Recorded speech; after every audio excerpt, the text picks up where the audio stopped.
Boa tarde, professor Gustavo e todos e todas aqui presentes.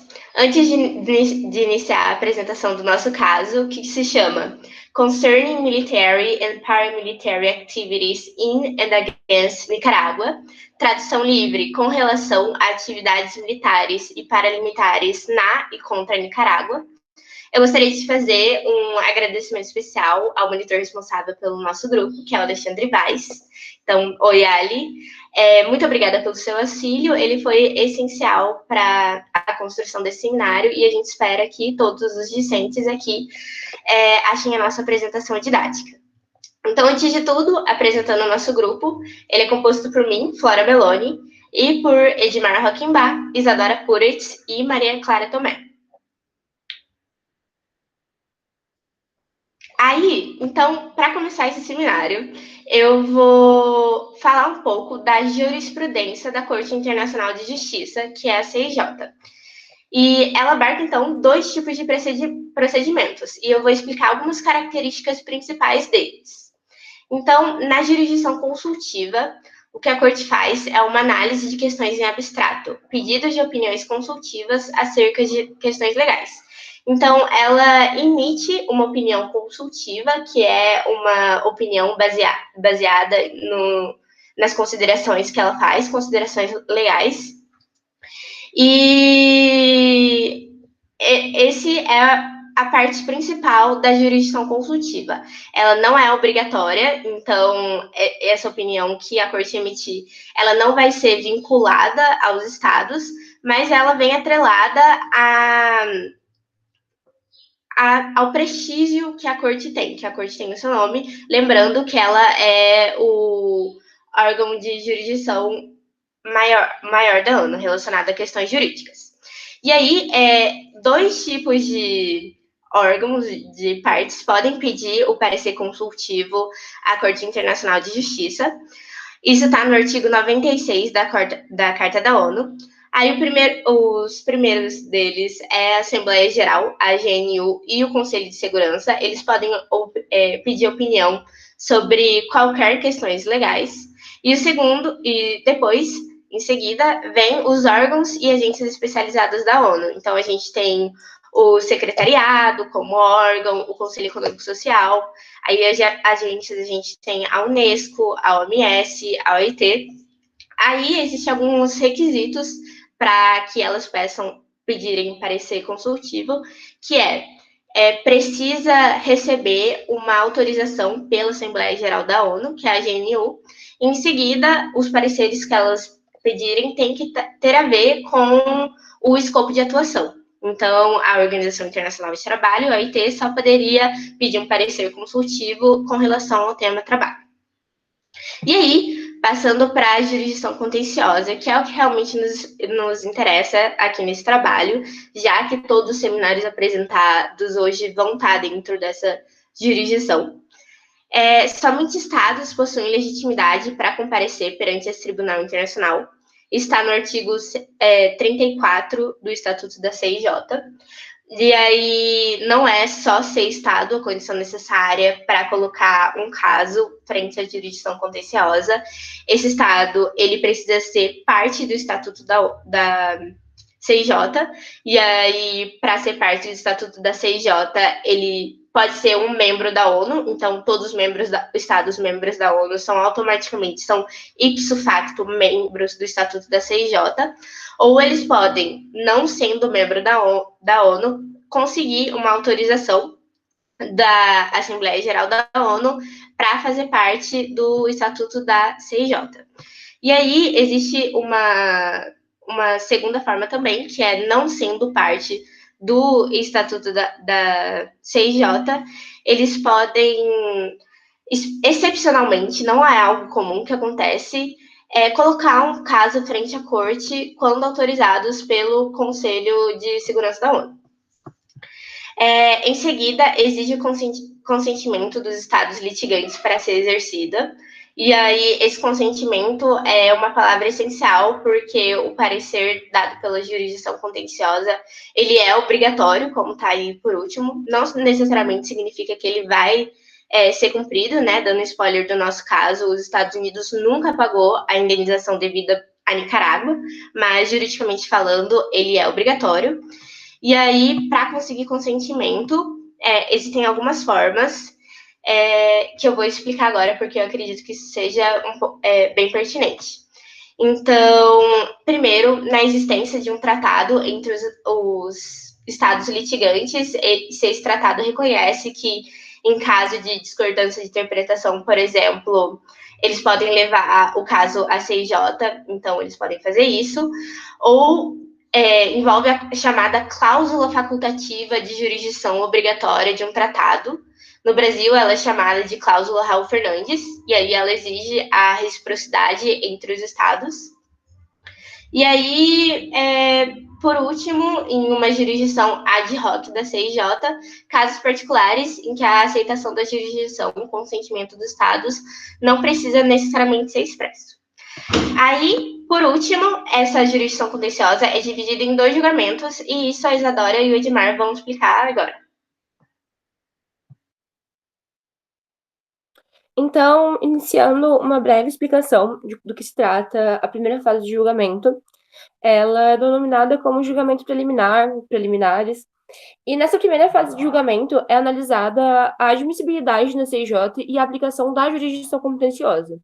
Um caso, ou os estados em litígio, são admitidos na CIJ quando os estados que estiverem em disputa fazem parte do estatuto da CIJ. Ainda há condições especiais, como o que está disposto no artigo 35 do Estatuto da CIJ, como, por exemplo, a determinação do Conselho de Segurança da ONU para que esses estados litiguem na CIJ, mesmo que eles não façam parte do estatuto, ou de tratados vigentes de que esses estados que querem entrar em disputa ou que estão em disputa façam parte. Como, por exemplo, como a Flávia falou, quando um estado faz parte da Carta da ONU, ele diretamente faz parte como membro da Corte Internacional de Justiça. Ainda na análise de jurisdição, a jurisdição contenciosa ela só pode ser aplicada sobre estados. E para ela ser aplicada sobre um estado, é necessário que haja o consentimento desse estado. O consentimento estatal ele é reconhecido por meio de tratados. Por exemplo, é reconhecida a jurisdição contenciosa quando um estado firma, ratifica o Estatuto da CIJ ou entra como parte nas Nações Unidas, ratifica a Carta da ONU.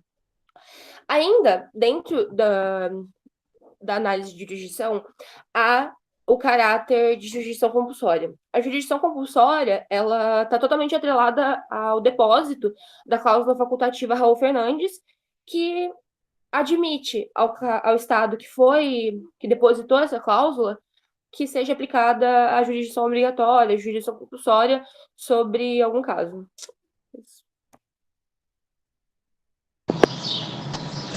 Então, passando agora para o julgamento de mérito. O julgamento de mérito é o que vem depois do julgamento preliminar. Então, ele só ocorre caso o julgamento seja aceito no julgamento no preliminar. E o mérito em si, ele corresponde à lide propriamente dita, ou seja, a disputa ou a controvérsia entre 2 estados. E nesse julgamento, os 15 juízes da Corte Internacional Penal, eles vão avaliar os argumentos de ambos os lados, vão ver quem está certo em cada um deles, segundo os próprios julgamentos e o direito internacional, e vão dar a pena para quem for o Estado infrator, no caso. Então vamos passar para o caso propriamente dito. Então, gente, eu vou falar um pouco sobre o contexto político que estava se passando no globo durante o pleito. É bom lembrar que o mundo estava num período de Guerra Fria, onde o mundo foi separado em 2 blocos, onde um era controlado pelos Estados Unidos e o outro pela União Soviética. Logo após disso, a gente tem o tópico da Revolução Sandinista, que foi a revolução que tirou do poder o ditador civil Anastácio Somoza, da Nicarágua, que era financiado pelos Estados Unidos, cuja junta e militares também recebiam apoio norte-americano pelos interesses e pela localização, inclusive, geográfica da Nicarágua, que era muito favorável para os Estados Unidos ter o controle daquela região.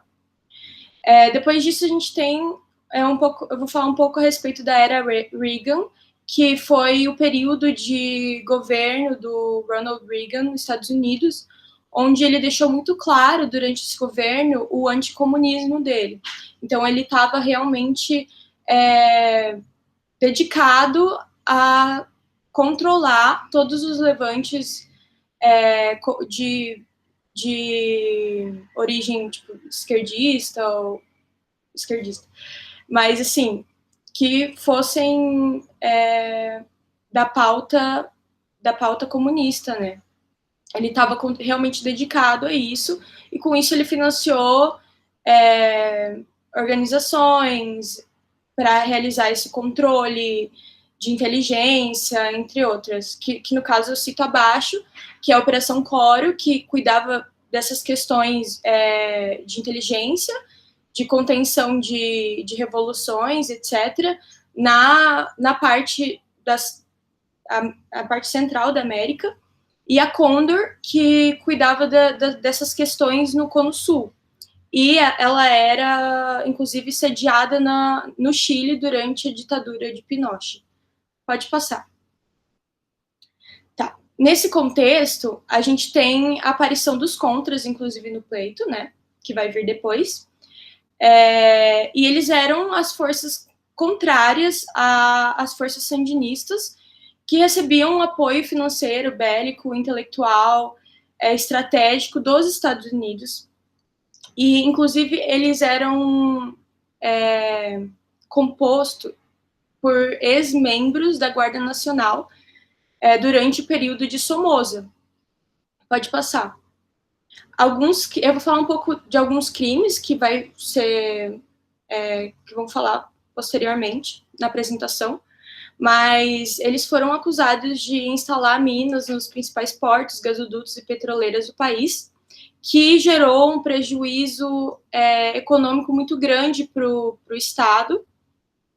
E, além disso, eles efetuaram muitos homicídios, sequestros, inclusive da população civil. Estima-se que cerca de 38 pessoas foram vítimas dos atentados dos contras. Pode passar. Agora eu vou falar um pouco do Salvador, porque ele vai aparecer mais tarde no pleito. E é bom entender o que estava se passando naquela região, que nos anos 80, a gente teve nos anos 60 o êxito da Revolução Cubana. Então tinha muito esse medo que, além das influências, né, dessa revolução e toda a América Central, a América do Sul, ser tomada por levantes revolucionários, tinha muito esse medo, por parte dos Estados Unidos, inclusive, de perder seus aliados e suas colônias, entre aspas, entende? Então, no Salvador teve uma guerra civil que foi sanguinária, assim. Eles usavam, as forças nacionais eram muito conhecidas por usarem crianças soldados, como vocês podem ver nas imagens, e a maioria dos recrutas eram menores de idade. Então, isso nas forças armadas, na Junta Nacional, e também esses recrutamentos eles eram forçados. Só que, ao invés da Revolução Sandinista, a Guerra Civil no Salvador não vingou, o levante revolucionário, eu digo, não vingou. Então, eles continuam na mesma condição que eles estavam anteriormente a essa guerra. A ordem manteve-se a mesma, ao contrário da Revolução Sandinista, que foi diferente. Os sandinistas governaram por um período, inclusive voltaram ao poder desde 2007.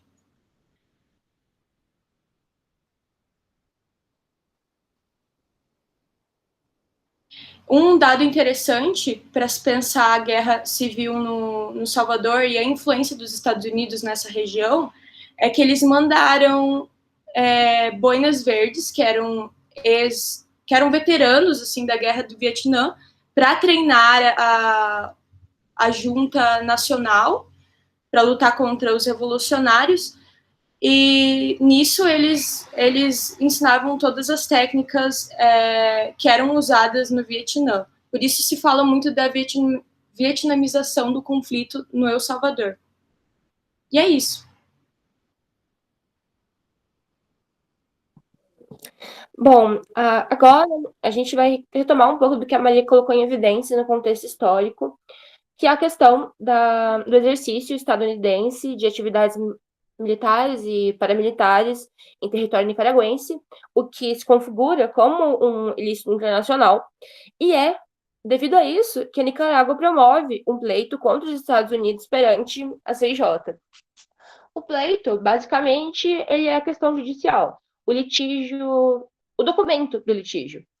E esse pleito ele foi apresentado à CIJ pela Nicarágua em 9 de abril de 1984, e, em resumo, era uma reclamação promovida pela Nicarágua contra os Estados Unidos perante a CIJ, em que a Nicarágua acusava os Estados Unidos de violação de costumes e de tratados. Essa violação, ela ocorreria por meio de atividades militares e paramilitares, e ela se caracterizaria por meio de ataques estadunidenses a tripulações de petróleo, a instalações de armazenamento e portuárias e a navios de patrulha. Além disso, os Estados Unidos teriam colocado minas em portos da Nicarágua, violado o espaço aéreo e participado do treinamento, equipamento, financiamento e suporte de forças contra-revolucionárias que pretendiam derrubar o governo desse país. No que tange à colocação de minas, há uma violação do direito internacional humanitário. Isso não é colocado em questão pela Nicarágua, mas é uma observação jurídica de quem acompanha o caso e dos juristas envolvidos nele. Além disso, há a violação do artigo 2º, parágrafo 4º da Carta da ONU, o que é colocado em pleito pela Nicarágua, que está disposto nesse artigo que todos os membros deverão evitar em suas relações internacionais a ameaça ou o uso da força contra a integridade territorial ou a dependência política de qualquer Estado, ou qualquer outra ação incompatível com os propósitos das Nações Unidas, disposto no artigo 2º, parágrafo 4º da Carta da ONU. E ocorre essa violação, os Estados Unidos agem totalmente contra o que está nesse artigo, devido às ações que eu coloquei em evidência no pleito da Nicarágua. Além disso, os Estados Unidos, eu acho que é importante observar, já fora do escopo do pleito, os Estados Unidos eles tinham essa ligação com os contras porque os dois tinham os mesmos objetivos, que era de derrubar um governo de viés socialista, que era o caso da Nicarágua na época. E após a apresentação desse pleito, ocorre a apresentação de argumentos da Nicarágua e dos Estados Unidos, se inicia o julgamento preliminar. A Flora vai apresentar os argumentos nicaragüenses e estadunidenses. Os argumentos tangem a admissibilidade do caso no CIJ e a aplicabilidade da jurisdição contenciosa nesse caso. Os Estados Unidos, eles vão contra-argumentar, né? Então, eles vão defender a não aplicabilidade e a não admissibilidade. E, por fim, dentro ainda do julgamento preliminar, a análise e argumentação da CIJ baseada no pleito, argumentação nicaragüense e argumentação estadunidense. Agora eu passo a palavra para fora. Então, antes de começar os argumentos usados pela Nicarágua para falar que a corte tinha sim admissibilidade para julgar o caso, eu vou falar um pouco de uma outra coisa que eles apresentaram junto com o pleito, que foi baseado no artigo 41, parágrafo 1º do Estatuto da CIJ, e a Nicarágua requereu medidas provisórias para resguardar os seus direitos, que foram medidas de proteção, já que os Estados Unidos estavam fazendo atividades militares e paramilitares no território nicaragüense. Então, essas medidas provisórias se relacionavam Cessar das atividades de bloqueio aos portos nicaragüenses e colocação de minas. 2. Cessar das atividades militares e paramilitares proibidas pelo direito internacional.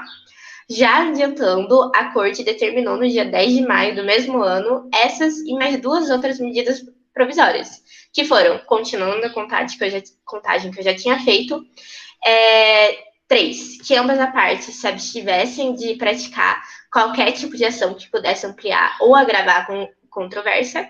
E 4. Que se abstivessem de praticar qualquer ato que pudesse prejudicar os direitos da outra parte em virtude de uma eventual sentença do conflito.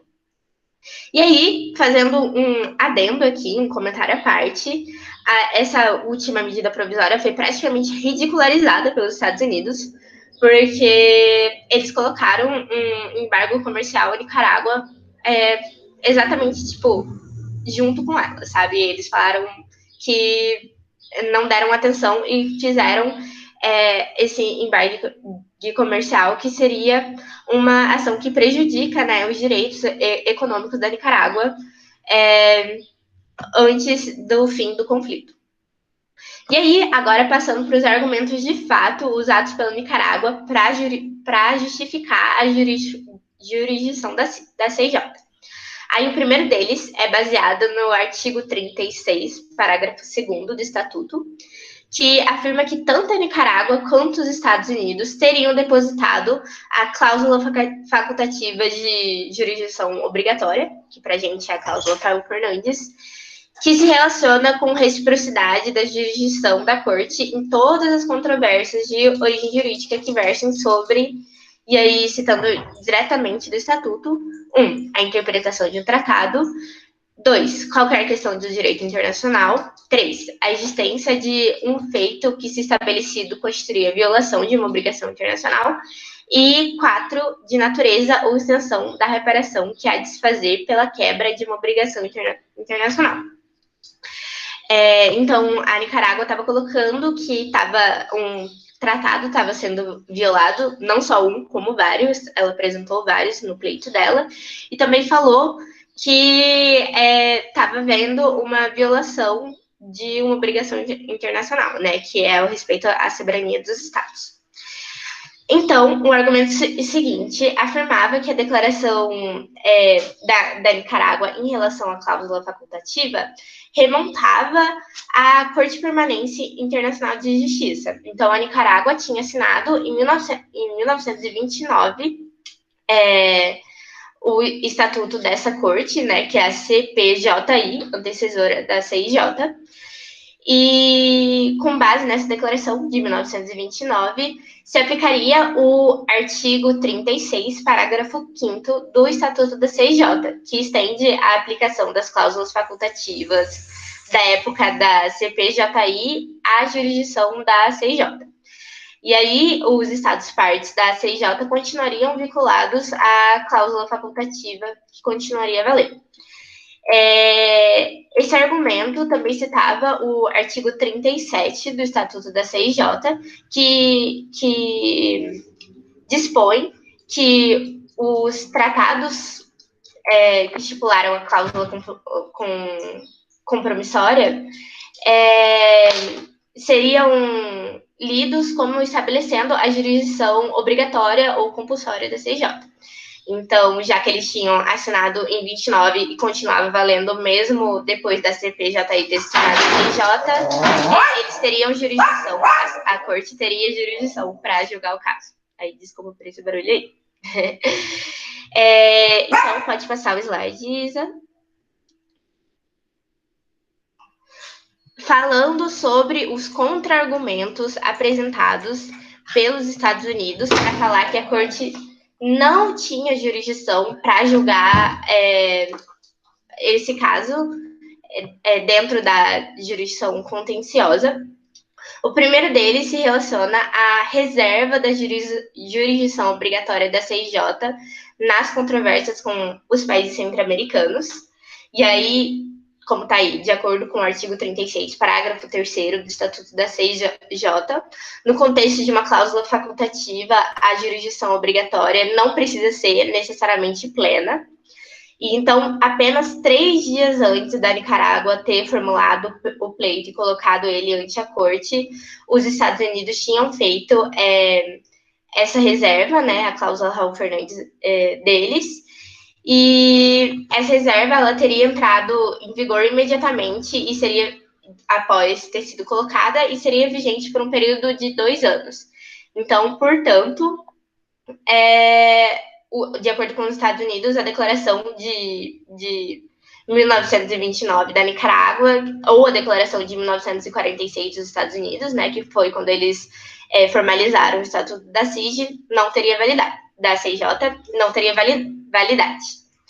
Aí, outro motivo que atestaria a inadmissibilidade da corte seria que as atividades militares e paramilitares que os Estados Unidos estavam exercendo no território nicaragüense estariam de acordo com, como está aí, o artigo 51 da Carta da ONU. Esse artigo, ele versa sobre o exercício da legítima defesa coletiva. E aí entra a questão que a Maria já tinha citado lá na frente. A Nicarágua, ela era acusada de violar a integridade territorial e a independência política dos seus vizinhos, Costa Rica e El Salvador. E então, o que os Estados Unidos estavam fazendo com essas atividades militares e paramilitares era só protegendo o direito de El Salvador. E aí, depois, durante o processo, El Salvador entrou e falou para a CIJ que queria participar do processo, mas a CIJ determina que esse pedido de El Salvador só seria acatado no próximo julgamento, que é o julgamento de mérito, e aí é o Edmar que vai falar um pouco mais sobre isso. Então, continuando os contra-argumentos dos Estados Unidos, de acordo com o artigo 36, parágrafo 3º, eles tinham feito uma reserva dos tratados multilaterais, falando que esses tratados multilaterais não podiam ser invocados, a não ser que todas as partes estivessem de acordo, já que a presença e participação dos outros países seria necessária para que seus direitos estivessem sendo protegidos e para que eles pudessem julgar válidos as questões planteadas na solicitação. E aí, a Nicarágua não poderia invocar, então, o Estatuto da CIJ, que é um tratado multilateral, a Carta da ONU, que é um tratado multilateral, o da OEA, que é a Organização entre as Américas, alguma coisa assim, Organização dos Estados das Américas, não lembro, agora eu me esqueci, mas não poderia invocar, já que eram tratados multilaterais. E tinha uma reserva para isso. Aí, continuando, os Estados Unidos alegavam que a corte não tinha competência, ela era incompetente para julgar esse caso, já que, em efeito, a Nicarágua ela solicitava ao tribunal que ele determinasse que existia uma ameaça à paz naquele caso. E aí, essa questão essencialmente se estendia à jurisdição do Conselho de Segurança, porque ela se tratava de uma denúncia sobre o uso da força. Então, a corte não poderia julgar, já que isso estava fora de questões jurídicas, né? Teria que ser levado até o Conselho de Segurança, e aí isso seria muito vantajoso para os Estados Unidos, já que ele é um membro do Conselho de Segurança, né? E aí, por último, o último argumento utilizado pelos Estados Unidos foi a incompatibilidade desse tribunal com o processo diplomático de contadora, que era um processo que estava acontecendo paralelamente a esse caso naquele período, já que, em primeiro lugar, a indicação de medidas provisórias interferiria nas negociações que estavam sendo conduzidas no âmbito do grupo de contadora, e depois que ela afetaria diretamente os direitos e interesses dos estados que não fossem parte do caso, né, da controvérsia. E também, por último, que as negociações de contadora, elas constituíam um procedimento regional dentro do qual a Nicarágua teria que ser obrigada a negociar por boa-fé, então, por meios diplomáticos, e ela não teria que ter colocado na CIJ, porque estava vendo esse processo e eles teriam que fazer uma negociação. Então, nenhum desses contra-argumentos foram aceitos pela CIJ, já adiantando, e a Isa vai explicar o porquê. Então, entrando na análise da corte, na argumentação da corte, no julgamento preliminar, de início, a corte não aceita a argumentação estadunidense de que a Nicarágua não faz parte da CIJ. Na verdade, ela argumenta que sim, que a Nicarágua, por conta da ratificação da Carta da ONU, faz parte diretamente, tem um consequente ingresso ao Estatuto da CIJ devido a isso. E então, a Nicarágua seria sujeito de atuação na CIJ. Além disso, a Nicarágua teve uma atuação por 4 décadas na CIJ, sendo considerada parte dos países que reconheciam a jurisdição compulsória da CIJ, tendo depositado a cláusula facultativa de jurisdição obrigatória, jurisdição compulsória, aqui no Brasil, conhecida como cláusula Raul Fernandes. Dessa forma, a Nicarágua, sim, poderia invocar disputas, poderia invocar essa disputa com estados que também reconhecessem essa obrigatoriedade, o que era o caso dos Estados Unidos.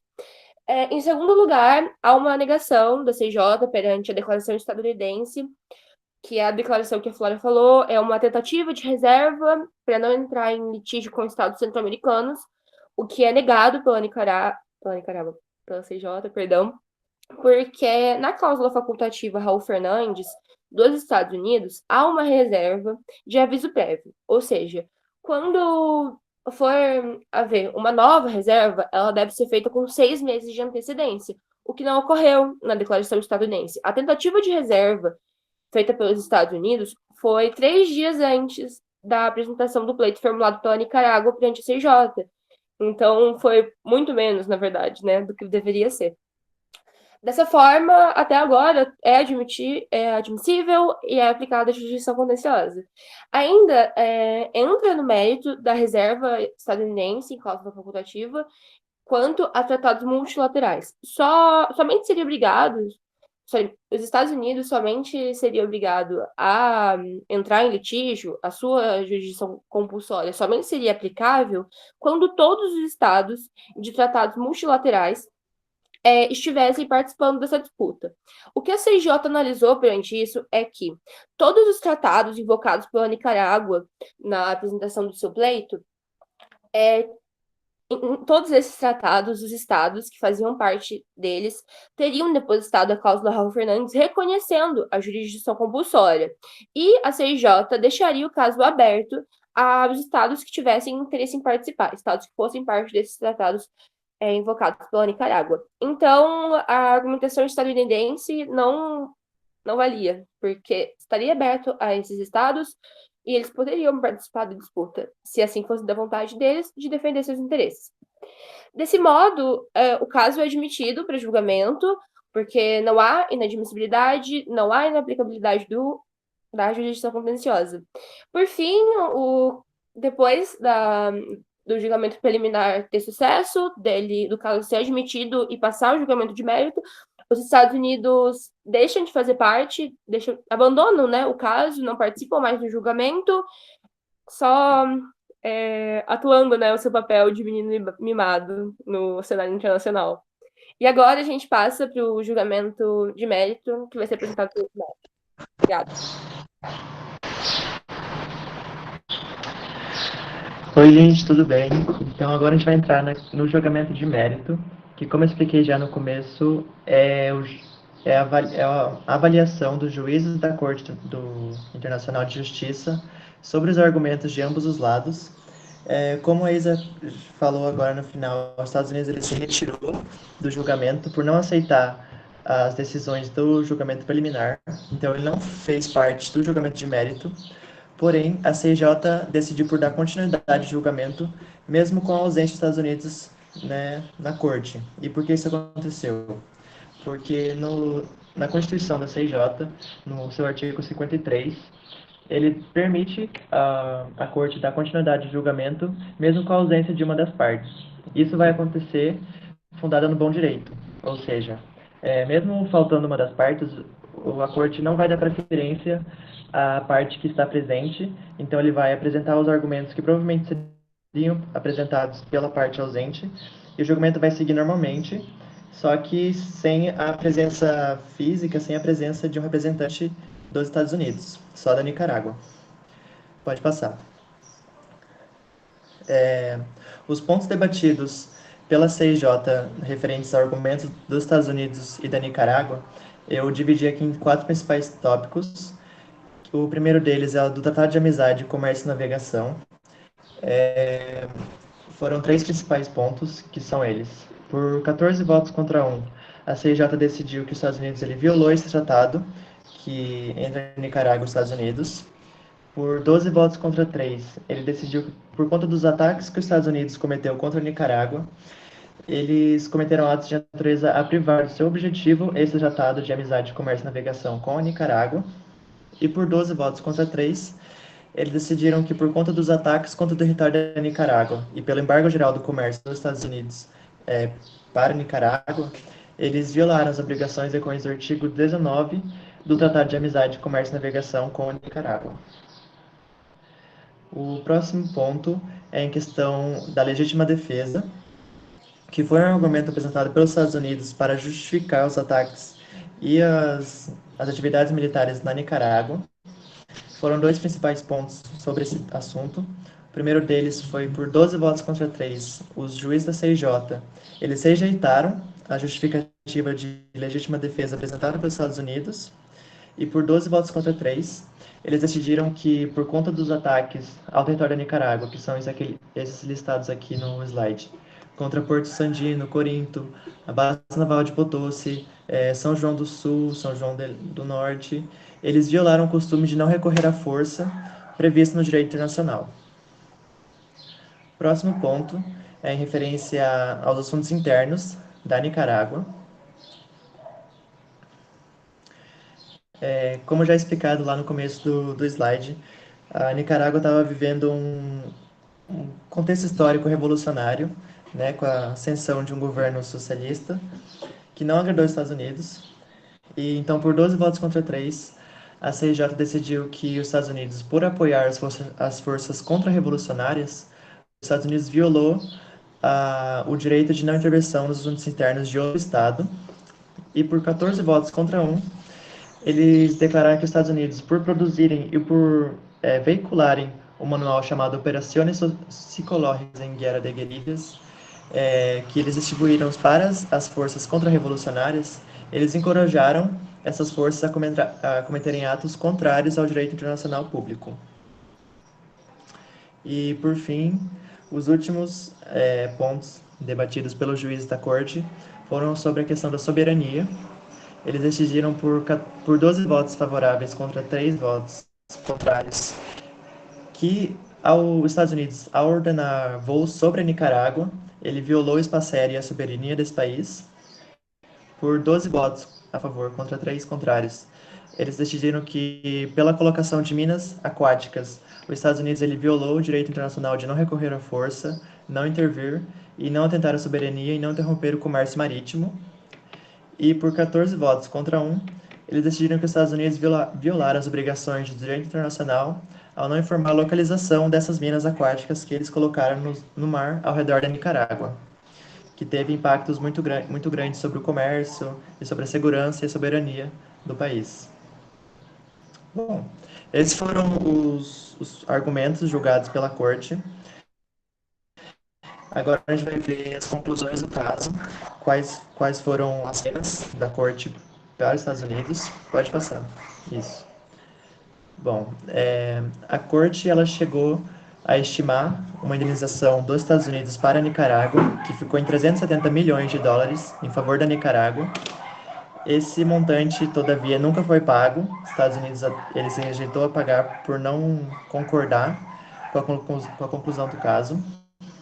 E os juízes decidiram por 12 votos contra 3 que os Estados Unidos ele tinha a obrigação de pôr fim imediato a todas as atividades militares que estavam violando as obrigações jurídicas na Nicarágua.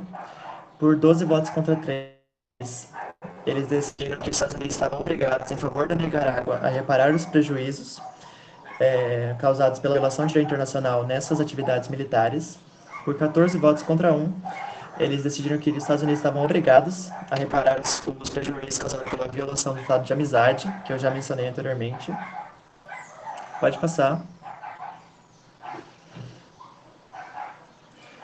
Por 14 votos contra 1 também, eles decidiram que a forma e a montante, né, dessa indenização que os Estados Unidos deveria pagar à Nicarágua iria ser decidido pela corte, caso os dois países não chegassem a um acordo.